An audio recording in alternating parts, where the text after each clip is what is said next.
Mesdames et messieurs, deuxième partie critique info.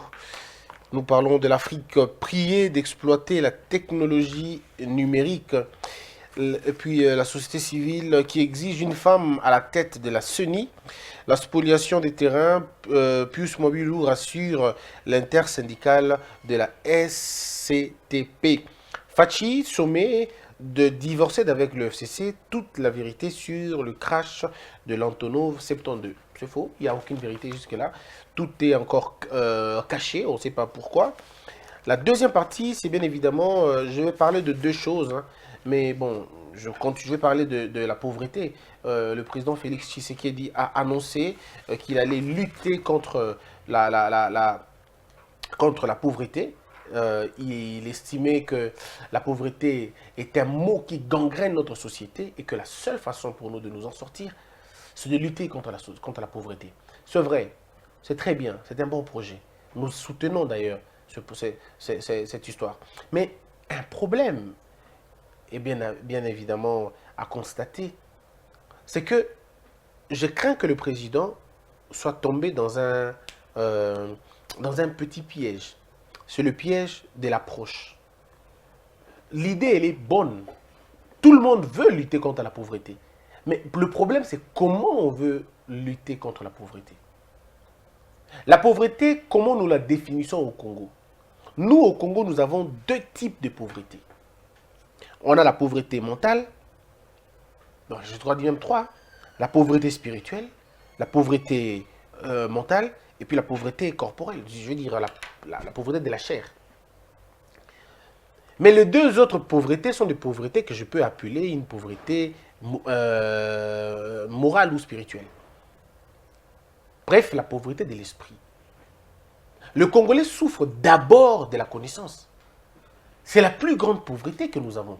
La vraie connaissance. Notre connaissance au Congo est définie comme le fait de parler français ou le fait de parler anglais. Ce sont les paradigmes qu'il faut changer finalement. Les gens sont tellement pauvres, ils n'ont que l'argent au Congo. Ils sont tellement pauvres. Malheureusement, ils n'ont que l'argent. La vraie pauvreté, c'est cette incapacité que les gens ont à se comprendre, à se déterminer, à trouver l'emploi, à se rechercher. C'est ça la première pauvreté qui est finalement, malheureusement chez nous, consacrée par notre système éducatif, par notre système de formation en fait. Qui sont ceux-là qui sortent de nos universités? Mais nous formons des pauvres sans le savoir. Nous formons des commandeurs d'emploi. Nous ne formons pas des hommes et des femmes aptes à innover, aptes à inventer, aptes à créer. Non, nous avons réussi à former des gens qui demandent. Et ceux qui demandent l'emploi sont des créateurs de la pauvreté efficacement. Parce qu'ils deviennent une charge.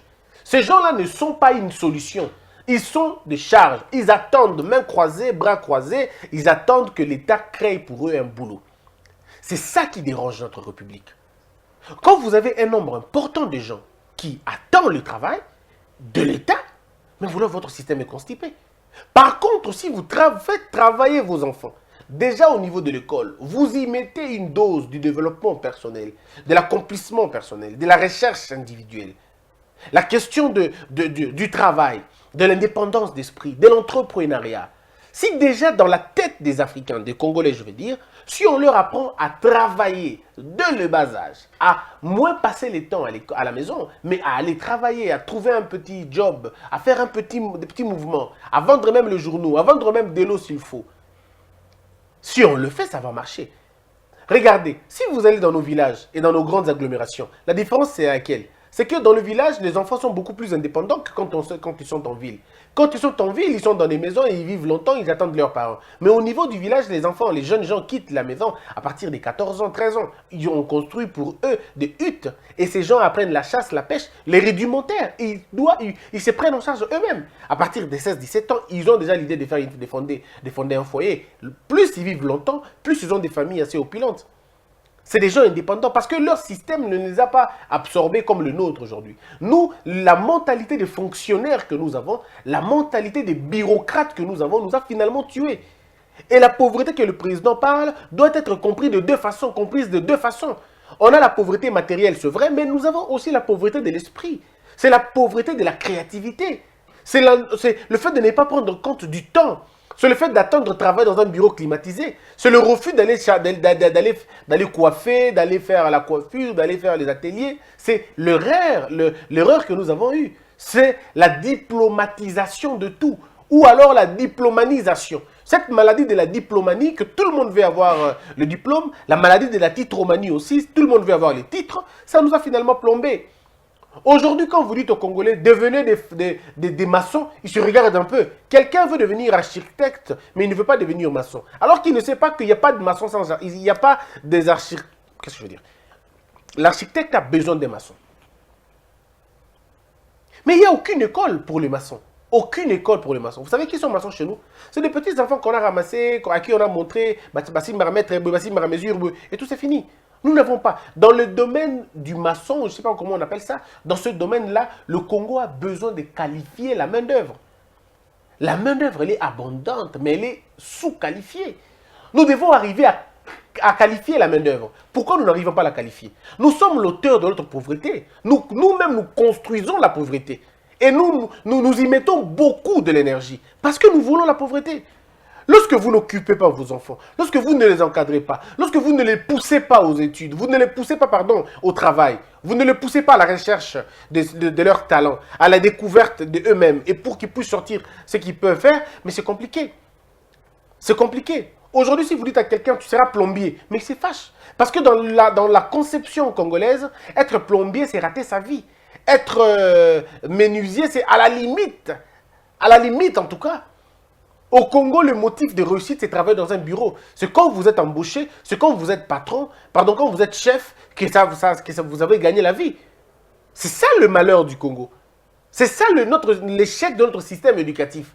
Nous avons eu un système éducatif qui a été finalement orienté dans le commandement. Mais qui va exécuter si tout le monde est commandant? Personne ne veut exécuter, tout le monde veut commander. Tout le monde veut donner des ordres. Nous sommes un pays des présidents. Aujourd'hui, pour avoir l'argent, pour demander l'argent à quelqu'un, appelle le président. Appelle le chef. Si tu l'appelles chef, tu l'appelles président, tu l'appelles grand prêtre, il te donne l'argent. On a tous dans la tête, notre tête, le Congolais a été formé pour être servi, pas pour servir. Et c'est là le déficit. Nous avons été modélés pour être servis et pas servir. Pourtant, la grandeur, c'est dans les services que l'on rend aux autres, pas dans les services que l'on reçoit des autres. Parce que quand vous recevez des autres, ce que vous êtes à ce moment-là improductif, vous êtes consommateur. Or, un pays se développe pas seulement par les consommateurs, mais par les producteurs. Aujourd'hui, demandez aux jeunes de faire les champs. Ils disent, mais c'est quoi cette histoire, les champs? Bilangezanine. Alors dites-moi, quand vous avez des jeunes qui ne peuvent pas faire les champs parce qu'ils s'estiment baba danger, ils ne peuvent pas faire la ferme parce que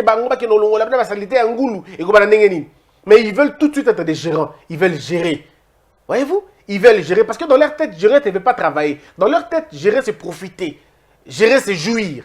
Alors cette mentalité de jouissance, tant qu'on ne va pas la détruire, le président fera des milliers de discours, rien ne changera. Le problème est à aller trouver là. C'est notre problème, c'est notre usine des hommes. L'usine qui produit l'homme congolais a des problèmes. Cette usine-là produit la honte, l'horreur. Nous avons banalisé tous les services. Premier service, on a tout banalisé. Tout le monde veut être chef, tout le monde veut être directeur, tout le monde veut être supérieur, tout le monde. Et même là, quand les gens vous disent, non, nous voulons travailler, mais on nous pose une question comment on appelle ça, de l'expérience. Oui, mais attendez, quel est cet entrepreneur, quelle est cette entreprise qui voudra donner sa direction entre les mains des mains inexpertes? Personne ne peut accepter de tomber dans... Personne. Il n'y a que chez vous au Congo où tout le monde peut devenir ministre, tout le monde peut devenir président, tout le monde peut devenir général, tout le monde peut devenir comme il veut. Mais dans des pays sérieux, ne devient pas quelqu'un, un président ou un ministre ou une autorité qui veut. Non, mais c'est qui peut. Il faut pouvoir, il faut avoir les compétences de le faire. Mais ce n'est pas le cas chez nous. Alors, ce n'est pas tout le monde. Quand les entreprises demandent 15 ans d'expérience, 10 ans d'expérience, on ne le demande pas pour les portes d'entrée. On le demande pour ceux qui veulent gérer la direction. La gestion de la direction n'est pas une question qu'on donne cadeau, non. La gestion de la direction, c'est un échelonnement. Ça veut dire que c'est quelqu'un qui a été en bas, il monte, il progresse, il va graduellement. Mais les Congolais veulent parachuter. Il veut quitter de l'université à la direction. Mais vous construisez la pauvreté, c'est pourquoi vous êtes nombreux en train de chômer. Parce que dans votre tête, vous croyez que parce que je suis licencié, il faut que je devienne diplômé. Parce que je suis licencié, il faut que je gère l'entreprise, il faut que je dirige l'entreprise. Non. Mais il faut que tu commences en bas. Il faut que tu commences en bas. Le plus bon leadership, le plus grand leadership, c'est le leadership qu'on a appris au pied des autres. Parce que quand on a appris au pied de quelqu'un, on apprend la soumission, on sera un bon leader. Un bon chef est un bon ancien travailleur. Pour être un bon chef, vous devez avoir travaillé pour quelqu'un. Vous développez les qualités de gestion quand vous avez évolué. Mais nous, ce n'est pas le cas. Nous pensons que quand on est diplômé, nous devons tout de suite travailler à la direction, quoi. Et quand on nous propose un poste de début, on dit non, moi avec mon diplôme. Non, mais ton État, ton pays devrait t'aider. Le pays ne t'a pas aidé à faire des stages professionnels au niveau des stages académiques, mais à tendance professionnelle. Si les stages académiques étaient des stages, pas de 2 mois de fantaisie que vous faites, mais des vrais stages où vous allez par exemple en mission. Vous êtes à Kinshasa, votre stage, vous allez le passer par exemple à Bongandanga et vous travaillez. Vous allez mettre ça dans le cadre de votre expérience professionnelle. Parce que quand on va vous poser la question, vous avez déjà travaillé. Oui, j'ai assumé un poste tel. Quand j'ai travaillé dans mon stage, j'étais ceci, cela. Et au moins, vous avez contourné cette question de travail. Vous faites les gaz et pétrole. Le Congo peut dire, ok, les étudiants de gaz et pétrole vont faire leur stage par exemple d'une année dans la gestion du pétrole, par exemple, l'extraction ou la gestion, tout dépend, au niveau par exemple de banane. Et vous allez là-bas pendant une année. Vous faites votre stage, vous faites des travaux à distance. Vous travaillez, vous avez donc une expérience d'une année parce que vous êtes étudiant, mais en même temps, vous passez votre stage. Vous pouvez dire, on dit, bon d'accord, nous allons vous envoyer par exemple à l'usine pétrolière, par exemple en Angola. Et vous avez comme ça, les étudiants du Congo vont aller faire le stage en Angola et après ils reviennent au pays. En ce moment-là, cette question expérience professionnelle est tombée. Cette question est tombée parce que vous avez déjà une petite expérience d'une année, de 9 mois, de tout ça. Vous en avez. Et vous commencez l'entreprise là où les stages vous avez laissé. Parce que vous avez déjà des compétences et ainsi de suite. Et l'État veille à ce que, non seulement que vous ne puissiez pas être discriminé, mais que tout se passe dans l'ordre. Alors, c'est ça la première pauvreté, en fait. La pauvreté congolaise, elle est aussi au niveau de la tête. Non. Le président parle des gens qui souffrent. Mais est-ce que le président, vous avez fait un tour dans les bars? Avez-vous fait un tour dans les bars, dans les boîtes, comment les gens remplissent les bars et les boîtes? Voyez-vous le problème? C'est ça la mentalité des pauvres. Parce que le pauvre dépense plus qu'il gagne. Le pauvre va au-delà. Le pauvre, quand il doit dépenser, les pauvres dépensent beaucoup plus. La mentalité de la pauvreté, c'est une mentalité, c'est un état d'esprit basé sur les dépenses futiles, basé sur les dépenses, basé sur l'improductivité. C'est quelqu'un qui gagne 200 $, mais qui paye une maison, qui loue une maison de 150 $. Ça, c'est un pauvre. Parce qu'un pauvre, il ne connaît pas ce que c'est l'épargne. Il ne sait pas ce que c'est investir. Le pauvre ne connaît pas l'investissement. Le pauvre connaît les dépenses. Le pauvre ne connaît pas la préparation. Lui, il connaît simplement le gaspillage. Le pauvre, lui, il ne sait pas ce que c'est garder. Il sait ce que c'est dépenser. Le pauvre ne sait pas ce que ça veut dire produire. Il sait ce que c'est consommer. Pourtant, la richesse, c'est un autre état d'esprit qui consiste à produire, qui consiste à épargner, qui consiste à se projeter dans l'avenir. C'est ça la mentalité d'un riche. La mentalité d'un riche, c'est de travailler avec le temps. La mentalité des pauvres, c'est d'abuser de son temps. Les riches, lui, passent son temps à cultiver. Il passe son temps à produire. Il passe son temps à s'aimer. Non, mais le pauvre, lui, il est en train de se plaindre. Il est en train d'accuser. Quand le riche s'assume, le pauvre, lui, il est en train d'accuser. Et le président a une population remplie de modèles, des gens qui s'organisent à rester dans la pauvreté. Il faut chasser d'abord ça. Il faut d'abord commencer par chasser la mentalité de la pauvreté. Ensuite, vous allez chasser la pauvreté comme conséquence matérielle. Mais ça, c'était le premier élément. Donc, il faut un meilleur système éducatif qui forme des gens bien qualifiés.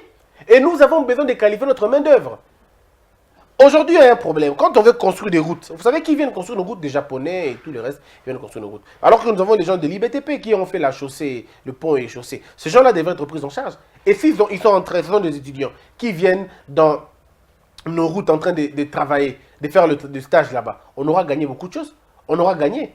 Non seulement qu'on aura gagné parce qu'on aura fait finalement un bon travail, mais on aura aussi gagné de la formation de nos enfants parce qu'il n'y a pas meilleure formation que la pratique. On ne peut pas étudier comment on fait le mélange, il y a goudron dans la classe. Non, il faut venir sur terrain pour dire voici ça, c'est tel métal, ça, c'est tel produit, voici le mélange, voici comment on fait. Observez le temps, 2 heures, vous avez vu comment ça fait. Cette étape s'appelle comme ça, cette étape s'appelle comme ça. Si nous ajoutons tel élément, on aura tel produit. Si on retire tel élément, on aura tel produit. Ainsi, vous avez des gens qui apprennent, pas seulement dans la littérature, mais dans le fait. Donc, nous devons d'abord commencer par combattre cette grande pauvreté qui est d'abord au niveau de la tête. Cette incapacité que nous avons de comprendre les choses, nous devons d'abord l'attaquer. Et puis la deuxième pauvreté, celle qui est matérielle, c'est cette pauvreté que nous devons ici accuser, c'est la cause de notre égoïsme outré. Quand vous avez des citoyens qui ont 15 millions de dollars, disons 17 milliards de dollars, alors que le budget de l'État lui-même peine à atteindre 10 milliards, vous comprenez ce que c'est.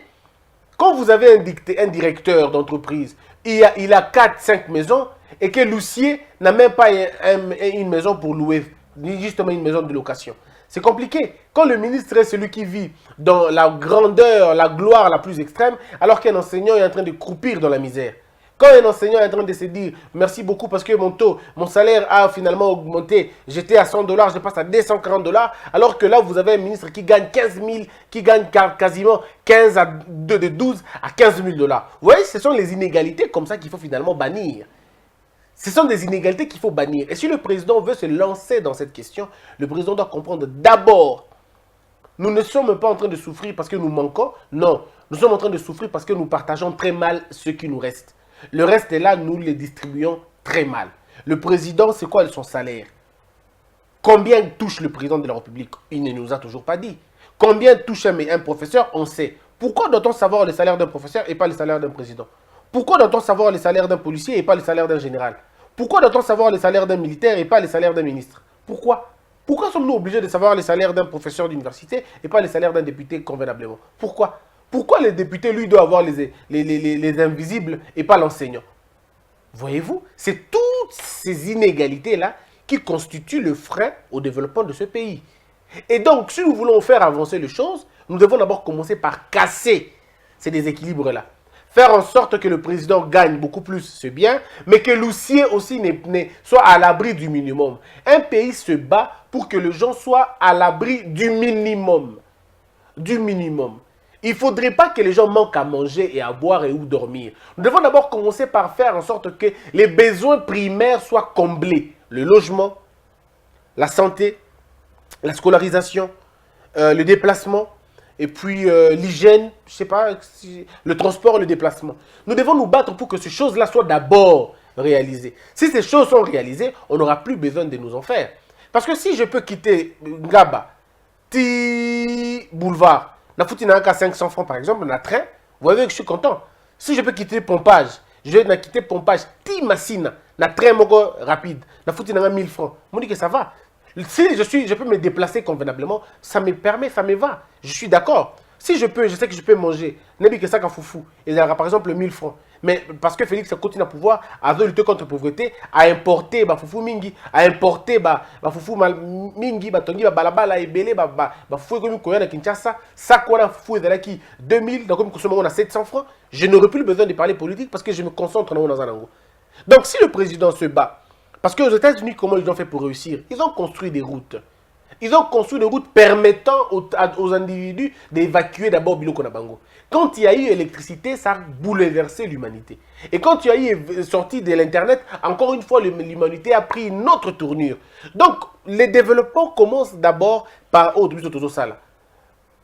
le président doit permettre à ce que toutes les villes de Kinshasa soient reliées. Il n'y a pas de développement sans route. Ça n'existe pas. Il n'y a pas de développement sans route. Quand il n'y a pas de route, le développement balbutie. On aura des développements sectaires. Or, le développement est un fait global. En fait, doit être un fait global. Nous devons donc veiller, travailler considérablement excusez-moi, à aider le président à mettre en place des routes, un réseau routier convenable pour me permettre, moi qui possède, par exemple, excusez-moi, une production de 80 000 tonnes de soya, que j'écoule ça rapidement dans le pays. Je peux amener 20 000 tonnes, j'amène ça à Kin, 20 000 j'évacue na Basankusu, 20 000 na Mimiango na Kananga, 20 000 na Mimiango na Goma, 20 000, et aussi là, 20 000 na Mimiango, place Moussoussou. Et puis ça s'arrête là. Voyez-vous, 20 000, ça fait 20, 40, 60, 80, 4 fois. Dans 4 destinations, vous envoyez vos 20 000, et puis ça s'arrête là. Quand les gens ont le soja en grande quantité, les gens ont la tomate en grande quantité, les gens ont le poisson en grande quantité, parce qu'il y a l'électricité, parce qu'il y a moyen de conserver, vous voyez que vous avez réglé le problème de la pauvreté sans faire la magie. Sans faire la magie. Donc, la pauvreté matérielle ne peut être résolue que quand on trouvera la réponse à la pauvreté de l'esprit. Cette pauvreté spirituelle que nous avons, de l'esprit que nous avons, ça doit finalement être décanté pour trouver la solution à nos problèmes. Ceux qui lisent la Bible le dit. Mon peuple périt parce qu'il ne connaît pas. La Bible n'a pas dit mon peuple périt parce que Kabila a fait 18 ans. La Bible ne dit pas que mon peuple périt parce que les Blancs vous ont colonisé. La Bible ne dit pas que mon peuple périt parce que vous avez été torturé par Sukinani. La Bible ne dit pas que mon peuple périt parce que Félix Tshisekedi a été nommé. La Bible dit mon peuple périt parce qu'il ne connaît pas. Donc, si nous ne connaissons pas, nous commençons à périr ce jour-là. Et ce ne sera pas les autres qui nous auront tués, c'est nous-mêmes qui, finalement, sommes responsables de Nango. Donc, voilà un peu ce que nous pouvons. Donc, le président est allé à Kenaki na lac à Vallée, à sali discours Yamalamu, à Pessi Batu, idée Yamalamu, projet Yamalamu, discours Yamalamu. Même ça siko yonde vous komona. Moi j'ai été scandalisé à komona moi quelques représentations Yabato Baiki na lac à Vallée wana. Tous ces gens qui étaient dans la Kama Valley, pour la plupart des cas, bateau dans stand na bango. Stand il y a 5 000 $ exaté. Donc on voit même l'ambition, il y en a pas. Même l'ambition, il n'y en a pas. Mouto zote kabilamba wana, zote kabilamba ya maputa wana. Si vous donnez 2 000 $, biloko tout ici. Donc, il ne peut même pas satisfaire un grand nombre. Donc, ce sont des gens comme ça qu'il faut reprendre. On dit, bon, maintenant, nous allons industrialiser biloko na biso. Parce que le développement, c'est aussi l'industrialisation. L'industrialisation, c'est l'énergie. Or, nous ne manquons pas l'argent pour réparer nos barrages. Non, nous ne manquons pas. L'argent, il faut que servir pour réparer les barrages na biso. Non, aujourd'hui, nous pouvons même basculer dans un autre type d'énergie. Nous pouvons en avoir, nous pouvons exploiter, nous avons de l'eau partout au Congo Maïzali. Or, l'eau, ça veut dire énergie. Ceux qui ne savent pas, l'eau, ça veut dire énergie. Voyez-vous? Donc, l'eau est l'énergie chez nous. Le soleil est l'énergie. Le vent, c'est de l'énergie. Donc, tout est énergie, comme quelqu'un me disait. Aujourd'hui, je n'arrive toujours pas à prononcer le terme aéolienne, hein? Aéolienne ou éolienne. Je peux me tromper sur la prononciation exacte de Kombouana. Mais aujourd'hui, ils ont couru un mounene. Et là, quand vous avez espace, il y a minene pour consacrer un gros boutier, turbine, et ça produit de l'électricité, ne serait-ce que pour un environnement quelconque. Aujourd'hui, le soleil que nous avons, c'est le soleil qui... Non, mais on a un soleil accablant. Ça peut permettre à ce que l'énergie ou Tawana, vous avez l'eau dans tous les 4 coins du Congo. Donc, autorité la couranté. Énergie. Seulement, il faut une volonté politique. Et ça demande beaucoup. Mais c'est vrai, en même temps, il faut dire, dans 8 mois, on ne demande pas au président de tout faire. Mais en 8 mois, on demande au président de prendre en compte certaines études. Moi, je ne suis pas pressé en train de le bouger, président. Non, je suis seulement en train de le dire, président, vous pouvez encore faire mieux. Ce que vous faites, c'est bien, mais vous pouvez faire mieux. Faire mieux, c'est prendre en considération les conseils que nous donnons, les propositions que nous arrivons à faire. Travaillons, mes frères et sœurs. Apprenons à nos enfants de travailler. Faites les bilanga. Jeunes frères, arrêtez de vivre sur Namikongo poto. Vos frères de l'Europe doivent vivre aussi. Beaucoup si bango le quoi 207 verser la cabino. Ce n'est pas normal entre-temps au croisé maboko. Atteindre de la coquette, atteindre de la pantalon, atteindre de la bilamba, au CP la nango, mais lui ne dort pas. Il sort du matin pour rentrer à minuit. Toi, tu es jeune ici, tu as encore le sang. Travaille. C'est la cabine. Fongola un peu ça. Teka mai, ceux qui m'ont réalité. Teka koni, ceux qui m'ont réalité. Luka misala, sala misala ya maboko na yo, arrête de demander à tout moment. Kabelanga, vieux, olobini, so rapesité moi 2 fois, moi 3 fois, vieux on a faux vieux, akenda poto na monga papa na biso mtatinda na poto, makipakanga te. Mi kipena nou yo moko. Nous devons d'abord commencer par dire à nos frères ici à Kinshasa, bon mi kipena nou bino moko, bo lembisa bandeko na bino bavanda na poto ba souffrir pe moi mingi. Ndeko comment opposant likolo na bino, comment opposant likolo na bino pour bino vivre malamu te. Osala dal obengiye. Mona bela tali kambu ya maladi ya oko sala na 500 francs obengiye. Afutaka ndako, afutaka na mai ndeko. Toi tu fais rien ici. Donc au conseil de côté tout doit venir de l'Europe. Toi tu ne peux rien faire. C'est ça la mentalité des pauvres. Ce que tu kuna kufi osuka wapi. Bino ndebo belisaka bato ba AVC. À tout moment, maman a moins été, maman a moins été, attaque consolidé à 2 fois. Maman a moins été penza. Moi, a moins été penza. C'est ça qui tue les autres. Travailler ici. Aux ans de Komosi, Kangasuki. Aux ans de Komubali, Katasuki, Tekamai, Tekae, Sala Cabine, Sala. Fais tout ce que tu peux, mais trouve le moyen. Martin Luther King a lobby. Si tu ne sais pas courir, hein, marche. Si tu ne sais pas marcher, rampe. Si tu ne sais pas ramper, fais un mouvement. Peu importe la situation, le nini, mais bouge un peu. Ne reste pas bras croisés. Ne reste pas bras croisés. Travaille. Bima, Bunda, personne ne te donnera l'emploi. C'est toi-même qui va te donner un travail. Quand tu auras compris que je suis fait pour quelque chose, Bima, tout le monde a teka ba pétrole, ba comment ba pétrolier, a teka pena pétrole, pena il y a des gens qui ont commencé la vie, ba teka ba allumette, ba teka ba papier mouchoir, tout a été au niveau de la tête quoi. Abandaki muke ko yo munene mba moko. Ba pesa moi $100, kota na moi ko pa bimisa ba biloko bien. Yo lingite. Bazoteka ba terrain na ba kota ba masina bazoteka ba terrain te bazo louiser ba terrain pour no bilanga yo lingi ko somba terrain wana te o lingi te parce que lingi bilanga te on compliqué pourtant ça qui a plante bande moko et dans ba $20 $30 ou peut-être $10 ya bénéfice yo lingi yango te yo lingi ka bureau oh ya tindelanga ata mutuka na sala taxi ba tu no mutuka ekomi ya basi ekomi ya mibali ekomi ozolia wana ozolata bilamba kaka wana osama mutuka ka wana mutuka ngo pe bebati mutuka ngo pe ko beba.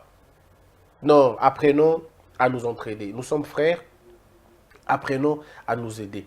Le président veut lutter contre la pauvreté. La pauvreté, il faut d'abord la définir. La pauvreté matérielle, c'est le fait de l'égoïsme que nous avons. Il faut travailler cet égoïsme-là. Il faut que ça change ces choses-là pour que Bissau peut avancer. Sinon, ça va être compliqué. Voilà un peu, mesdames, mesdemoiselles et messieurs. Je vous invite à prendre... nos vidéos, à les diffuser, à les partager et surtout à vous abonner. Abonnez-vous très massivement dans Congo Buzz. Je vous demande vraiment avec un cœur ouvert, abonnez-vous s'il vous plaît. Abonnez-vous, partagez la vidéo, partagez, donnez aux gens la vidéo et aussi avec plaisir. Merci d'avoir été nombreux. Que seul Dieu vous bénisse. Que Dieu bénisse la RDC, que la percute nos esprits et que Dieu bénisse la RDC.